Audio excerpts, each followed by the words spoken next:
राजा Diaz के बलिदान के साथ ही गिरनार पर मानो दुख का काला पहाड़ टूट पड़ा था। वह किला जो कभी अपनी अजयता और उत्सव के लिए जाना जाता था, अब गहरे शोक में डूबा हुआ था। हवाओं में राजकुमार सोरठी के बीड़ा के मधुर स्वर नहीं, बल्कि प्रजा के दबे शिष्कारियों और बिलाप की ध्वनि गूंज रही थी। राजमहल के गलियारे सुने थे, दरबार मौन था, राजा का सिंहासन रिक्त था और उस रिक्त का भार असहनीय प्रतीत हो रहा था। सबसे अधिक वेदना राजकुमार सोरठी झेल रही थी। पिता का साया सिर से उठ जाना, और वो भी ऐसी तरसात परिस्थितियों में उनके कोमल हृदय पर वज्रपात के समान था। कई दिनों तक अपने कक्ष में बंद रही, अश्रुधारा अविरल बहती रही। उन्हें बार बार अपने पिता का शांत दृढ़ चेहरा याद आता है, भरे दरबार में दिया गया वह वचन और चारण की वह अविश्वसनीय मांग। कभी उन्हें बीजल पर क्रोध आता तो कभी नियति पर, परंतु सबसे अधिक उन्हें अपने पिता के वचन और धर्म के प्रति निष्ठा पर गर्व भी था। यद्यपि उस गर्व की कीमत असहनीय था। गिरनार का भविष्य अनिश्चित था। राज अनाथ हो गया था और पड़ोसी राज्य की गिद्ध दृष्टि इस समृद्ध परंतु अब नेतृत्व विहीन राज्य पर पड़ने का खतरा मंडरा रहा था। मंत्रीगण और सामंत चिंतित थे। वे राजकुमारी के दुख को समझते थे, परंतु राज्य को संभालने की आवश्यकता भी थी। उन्होंने राजकुमारी से मिलने का प्रयास किया, उन्हें सतावना दी और राज्य के प्रति उनके कर्तव्यों का स्मरण कराया। धीरे धीरे अपने पिता के बलिदान के गहरे अर्थ को समझते हुए सोरठी के भीतर एक नई शक्ति का संचार होने लगा। उन्हें अनुभव हुआ कि उनके पिता ने केवल वचन के लिए अपने प्राण नहीं दिए थे, बल्कि धर्म, न्याय और प्रजा के प्रति अपने कर्तव्य के लिए भी सर्वोच्च बलिदान दिया था। अब उस धर्म और कर्तव्य को निभाने का दायित्व उन पर था। अपने पिता की कीर्ति को अक्षुण्ण रखने का एकमात्र मार्ग यही था कि गिरनार को संभाला जाए, उसे सुरक्षित रखा जाए और प्रजा का पालन किया जाए। अश्रुओं को पोंछ कर हृदय में दुख का सागर समेटे, परंतु मुख पर दृढ़ निश्चय धारण कर राजकुमारी सोरठी अपने कक्ष से बाहर निकली। उन्होंने राजसी वस्त्र धारण किए, यद्यपि उनमें कोई चमक या अवडंबर नहीं था। वह सीधे राजसभा में पहुंची, जहां मंत्रीगण और प्रमुख सामंत उदास बैठे थे। उनकी अचानक आगमन और उनके चेहरे पर छाई गंभीरता को देखकर सब उठ खड़े हुए। पूज्य मंत्रीगण और वीर सामंतों, सोरठी का स्वर धीमा परंतु स्थिर था। उसके मुख उसमें उनके दुख के साथ एक अनकही दृढ़ता भी थी। मेरे पिता राजा राय डियाज ने वचन और धर्म के लिए अपने प्राणों की आहुति दी है। उनका बलिदान व्यर्थ नहीं जाना चाहिए। गिरनार का गौरव धूमिल नहीं होना चाहिए। जब तक राज्य के भविष्य का कोई अस्थायी निर्णय नहीं होता, मैं उनकी पुत्री गिरनार का शासन सूत्र संभालूंगी। मैं आप सबसे सहयोग और निष्ठा की अपेक्षा रखती हूँ। सभा में एक क्षण के लिए मौन छा गया और फिर सभी ने एक स्वर में राजकुमारी के निर्णय का समर्थन किया।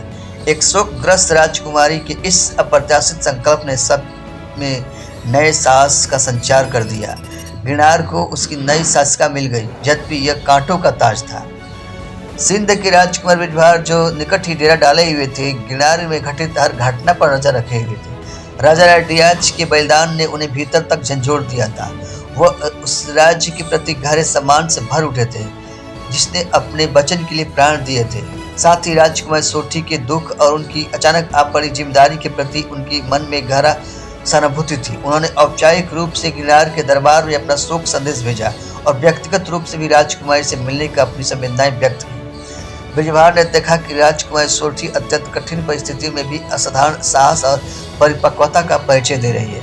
वह अपने दुख को पीछे रखकर राज्य के कार्यों में जुट गई थी।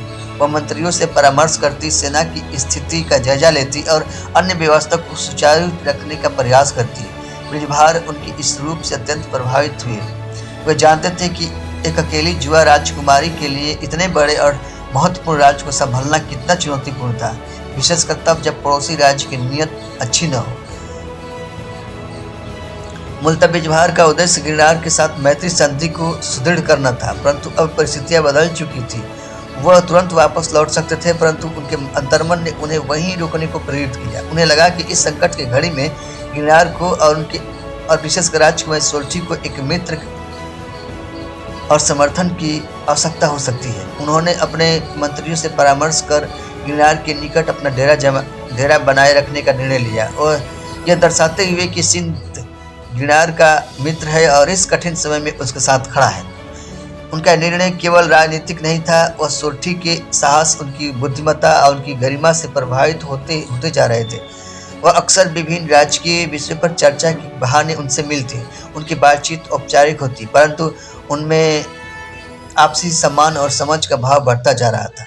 ब्रिजभार ने कभी भी गिरनार के आंतरिक मामलों में हस्तक्षेप करने का प्रयास नहीं किया, परंतु उनकी मौन उपस्थिति ही एक प्रकार का आश्वासन भी था। उनकी सैन्य टुकड़ी की निकटता ने संभावित शत्रुओं के मन में भय भी उत्पन्न किया। इस बीच बीजल चारण राजा राय डियाज का शीश लेकर गिरनार से जा चुका था। लोक कथाओं में आता है कि गिरनार से दूर जाकर उसे अपने कृत्य पर गहरा पश्चाताप हुआ। जिस राजा ने उसे इतना सम्मान दिया, उसकी कला पर रीझ कर अपना सर्वस्व, यहाँ तक कि शीश देने का वचन दिया, उसी का शीश मांग कर उसने क्या पाया? कहते हैं कि वह शीश लेकर कई राज दरबारों में गया, परंतु कहीं भी उसे वह सम्मान या प्रसन्नता नहीं मिली जिसकी आशा थी। कई राजाओं ने उसे धिक्कारा तो कई ने उसे राजा का हत्यारा मानकर अपने राज्य से निकाल दिया। कुछ कथाओं के अनुसार राजा का वह कटा हुआ शीश रात में बीजल से बातें करता था, उससे उसके वचन की याद दिलाता था, जिससे बीजल का जीवन नरक समान हो गया। अंततः थक हार कर पश्चाताप की अग्नि में जलते हुए उसने राजा के शिष्य का पूरे सम्मान के साथ अंतिम संस्कार किया और स्वयं एकांतवास में चला गया। उसका नाम इतिहास में एक ऐसे चारण के रूप में दर्ज हो गया जिसने अपनी मांग से दान वीरता की परीक्षा तो ले ली, परंतु मानवता और कृतज्ञता की सीमा लांघ दी। गिरनार में अब बीजल का नाम घृणा और दुख के साथ लिया जाता था। सोरठी के लिए शासन चलाना आसान नहीं था।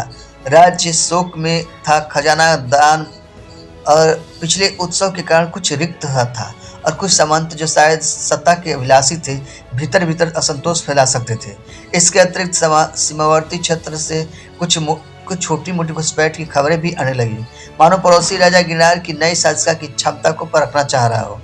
इन चुनौतियों को सोरठी ने अद्भुत धैर्य और कुशलता से सामना किया। उन्होंने अपने पिता के विश्वस्त मंत्रियों पर भरोसा किया, सेना का मनोबल बढ़ाया और न्यायपूर्ण निर्णय लिए। कई बार जब स्थिति जटिल होती तो ब्रिजभार से परामर्श करती।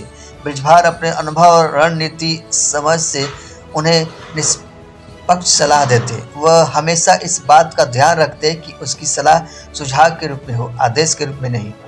एक अवसर पर एक पड़ोसी छोटे राज्य के शासक ने गिरनार के सीमावर्ती गांव पर अधिकार करने का प्रयास किया। सोरठी ने पहले शांतिपूर्ण समझाने का प्रयास किया, परंतु जब बात नहीं बनी तो उन्हें एक छोटी परंतु कुशल सैन्य टुकड़ी भेजी। ब्रिजभार ने इस दौरान अपनी सेना को सीमा के निकट तैयार कर रखा, जिससे दुश्मन को स्पष्ट संदेश गया कि गिरनार अकेला नहीं है। इस मौन परंतु प्रभावी समर्थन से गिरनार की सेना का मनोबल बढ़ा और उन्होंने घुसपैठियों को सफलतापूर्वक खदेड़ दिया। इस घटना ने सोरठी और ब्रिजभार के बीच विश्वास को और गहरा कर दिया। सोरठी ने अनुभव किया कि ब्रिजभार न केवल एक वीर योद्धा और कुशल रणनीतिकार है, बल्कि एक सच्चे मित्र भी है जो कठिन समय में साथ निभा रहे हैं। ब्रिजभार भी सोरठी के नेतृत्व कौशल, उसकी दृढ़ता और उसकी प्रजा के प्रति समर्पण को देखकर उनके प्रति और अधिक सम्मान और स्नेह से भर गए। उनकी औपचारिक मुलाकातें अब थोड़ी सहज होने लगी। वे राज्य के भविष्य, धर्म, कला और जीवन के अन्य पहलुओं पर भी बातें करते। सोरठी को ब्रिजभार की उपस्थिति में एक सुरक्षा और अपनेपन का अनुभव होने लगा जो पिता के जाने के बाद उन्हें खो दिया था। समय बीतता गया। गिरनार में स्थिति धीरे धीरे सामान्य हो रही थी। यद्यपि राजा राय डियाज की स्मृति और उनके बलिदान की गाथा लोगों के मन में ताजी थी।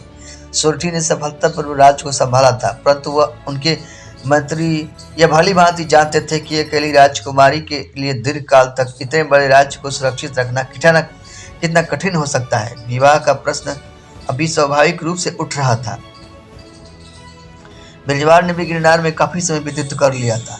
उन्हें अपने राज्य सिंध वापस लौटना था, परंतु गिरनार और सोरठी को इस स्थिति में छोड़कर जाने का विचार उन्हें कचोट रहा था। उन्होंने बहुत विचार विमर्श किया और सोरठी का सम्मान करते थे, उनके साहस के प्रशंसक थे और उनके प्रति एक गहरा भावनात्मक जुड़ाव भी महसूस करने लगे थे। उन्हें लगा कि गिरनार और सिंध के बीच एक अस्थायी मैत्री संधि जो विवाह के बंधन में बन जाए दोनों राज्यों के हित में होगी। इससे गिरनार को सुरक्षा मिलेगी, सोरठी को योग्य साथी मिलेगा और सिंध को एक विश्वसनीय मित्र राज्य। एक दिन उचित अवसर देकर ब्रिजभार ने पूरी विनम्रता और सम्मान के साथ राजकुमार सोठी के समक्ष यह प्रस्ताव रखा।